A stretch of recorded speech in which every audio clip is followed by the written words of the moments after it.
I hope the phone doesn't fall. If it falls, it's gonna die. Okay. So, yeah. Yeah, this is a lot. Well, it's just some of my stuff, and the rest are just empty boxes because I'm selling all my clothes basically. And then, when I sell, a t-shirt or whatever, or a jacket or sneakers, I need to pack them up, and that's, you know, to pack them up. This is such a weird way to open the video. To open the video? To open with the video, to open filming? Oh, oh gosh, this is like so awkward. Anyway, I don't even know I'm filming. I just thought I would film and show this because this is kind of wild. This is kind of wild. It looks kind of crazy. But the hopes is that eventually I can sell pretty much everything from my closet and just keep like the essentials and basically stuff that I had bought myself. Because I'm trying to get rid of absolutely everything that my abusers had bought me over the years, which is like the one thing that I tried to put in the car when I ran away from home, because I knew that, if I sold those things, I could make money. And I knew that I was going to be in a crap situation. And basically, long story short, but it'll still be kind of long, is that one of the forms of control that my parents had towards me was to buy me clothes. My mother worked in the fashion industry, so she thought she could, she thought she had better taste than anybody, and she thought that she could control everything that I wore, including my style, which she did for a long, long time. And how would she do that? Well, basically, when I was underage, she didn't let me pick out my own clothes. I wasn't even allowed to paint my nails black. I did it once, and then, yeah, like she would just yell at me and be really, like, mean about it, to say the least. But yeah, I wasn't allowed to pick my own clothes. And then by 18, she had pretty much total control over my how my brain worked and all my decision making. So yeah, then at the time I wasn't allowed to work independently because they had bought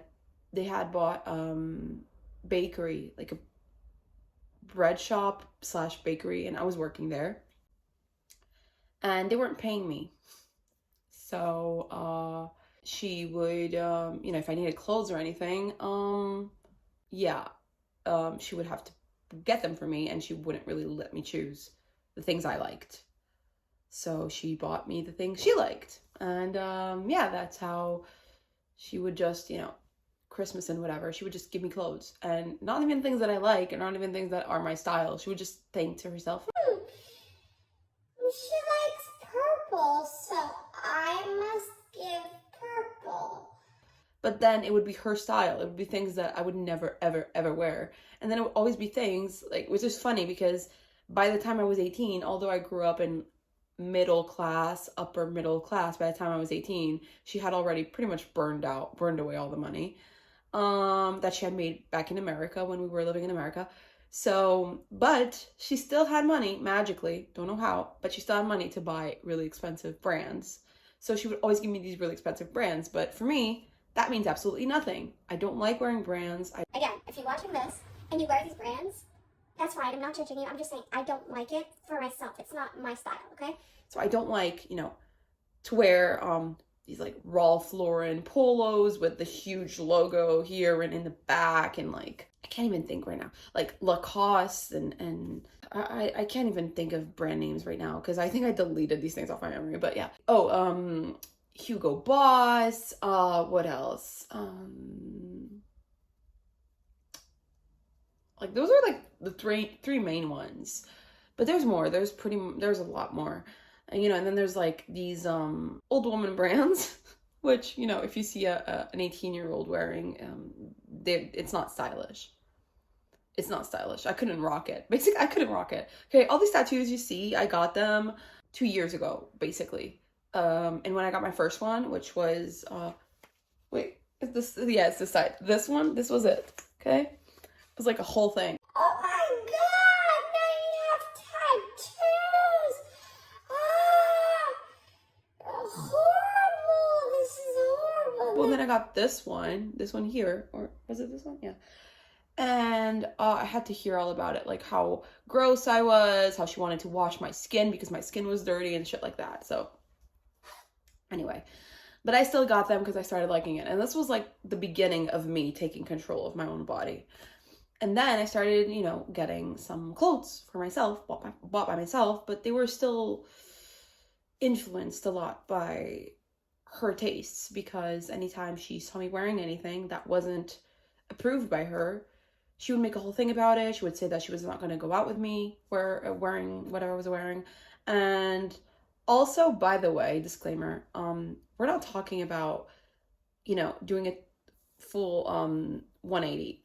You know, I was wearing super conservative, and then suddenly, you know, I was wearing like super flashy or, you know, cleavage stuff. I mean, I don't have like a cleavage. I don't. But you know, For her, it wasn't even that. It was just, you know, wearing a band tee would be like no for her. Like that's that's a no. That's not approved. There's no brand showing. It shows bands. Like, that's yuck. Yuck. You know?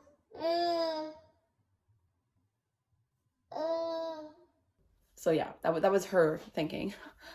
But she raised me like that, so that's it kind of turned into my, not my thinking, but I could hear her voice. Not literally, but I could feel the judgment, and I could preview the judgment, the upcoming judgment that would come if I ever wore anything that was something that I liked. Because the criticism wasn't only her saying she doesn't like this, she would just say, you look ridiculous, it's not your style, it doesn't fit your aesthetic, it doesn't fit you, it looks out of place. So I started feeling like, even before I decided to get any tattoos, she would say, you know, I started feeling like I didn't fit in. I wasn't cool enough to, you know, have a leather jacket. I wasn't cool enough to have a tattoo. I wasn't cool enough to even go in a tattoo studio and sit down and get a tattoo. That piqued my social anxiety, but I tried to really, do it. I was very anxious the first time I got a tattoo. Very anxious. The second time I was anxious. The third time I was anxious as well. I still don't feel like I'm cool for tattoos. I have tattoos. I still feel like I'm not cool for tattoos.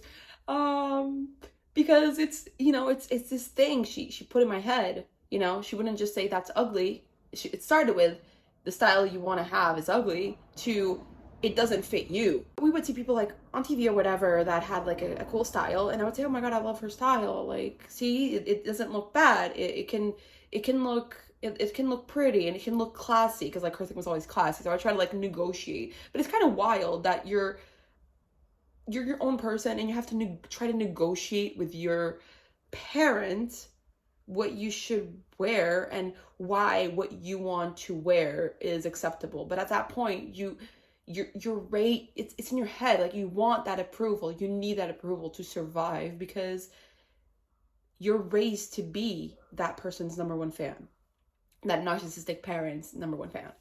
So yeah, it was just really crazy looking back now. And I can understand people that have never been raised in these environments or in high control environments or with narcissistic parents. I can totally understand why they would judge and say things like, but you're 18, you can't make your own decisions. Why didn't you just leave? Excuse me, I burped. Why didn't you just leave? Well, I can understand. I can understand. I just do not, it just makes me sad that there's not enough empathy in the world for people to understand that, although they might not understand something. I can understand that people don't understand, okay? And it pisses me off, because if there was a little bit more empathy and a bit more, okay, let me put myself in that person's shoes and try to understand or try to get it. But no, people just jump right into judgments. And I know that if I post this video, I'm not sure if I'm going to post it, but I know if I post this video, there's going to be comments that are going to say, what a loser. If you're 18, you can make your own decisions. That's just a good excuse, blah, blah, blah. But, I'm used to it at this point. I'm used to people saying stuff like, you're a millennial, that's why you make these decisions. That's why you made these decisions. Because millennials have a convenience mindset and a victim mindset. So you just accepted it because it was convenient for you. No, it wasn't. Actually, it wasn't. It would have been more convenient for me to be 18 and feel empowered and feel strong enough and emotionally independent enough to be able to function without being highly controlled and without feeling like I was absolutely worthless in the world if I didn't have my mother's approval, So yeah. But you're free to comment whatever you think, whatever judgment you want to make. This is a free world.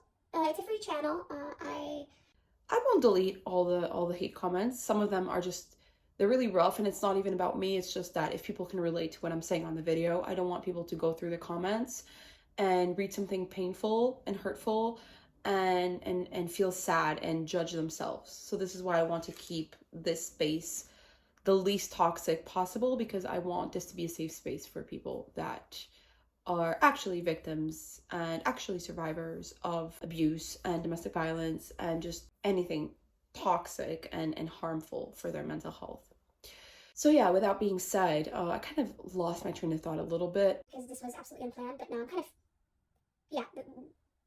started talking and feeling kind of more comfy talking about this. Although it was completely unplanned and with this beautiful background. But I started selling the stuff that she gave me, and then I still kept a few things because I think subconsciously I still had this very toxic and codependent emotional connection to her, but I'm done with that.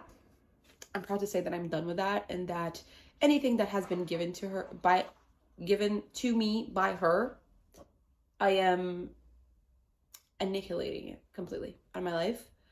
And in the form of selling it because profit.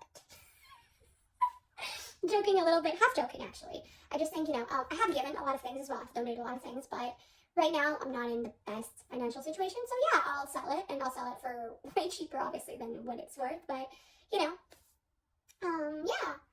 Why not? And these boxes are just empty boxes that are going to be used to send the stuff that I sell, basically. Yeah, I photographed everything at the time. Still gonna look through my one luggage that has like all my clothes. Hold on. I'm gonna get it, okay? This video is utter chaos compared to my other videos where I'm actually filming with a good camera and everything, but it's fine. This is real. I heard that retro vlogging is back, so this is my attempt. Let me know if you like it. Okay, let's go. This is for people to see that I really am not lying. This is where I have all my clothes ever. Then I have one that's full, but it has the clothes that I'm selling. It's over there.